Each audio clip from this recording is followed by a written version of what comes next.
Hey, hij is met 2 drums en 2 sticks aan beatboxing. Hey, fuck of fan, I know the street watching. Ik is heel dag met mijn red beam, plus I keep on beatboxing. Walk him down straight to the ground, make sure that he don't get up. Ja, like nice man, kan me deel up, I'ma pick him up. Ay. Nou is je opgevolgd, wie te voelt en zij is ieder wie. Deze dumb nigga, door naar Kees dat ik betaal. Hij is niet van je sluis nigga, en hij zei zoek voor Alivier, ik raak wees is een drugdealer.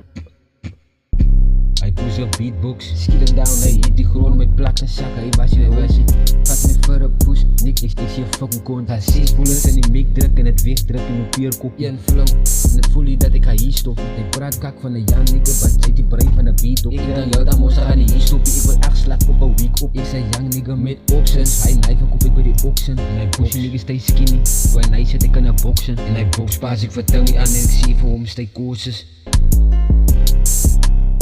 Hoe zeggen ding is klaar? Nee, ik ga nog aan op broek. Gaat hij laten je fokken, maar mijn Draco laat hem beat. Waarom laat beatboxen young nigga vast?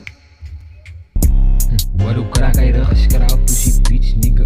Wat ook graven sput. Staan gewoon aangebuigd met graaf. Staan waarom kraak hij rug? Gang. Bitch.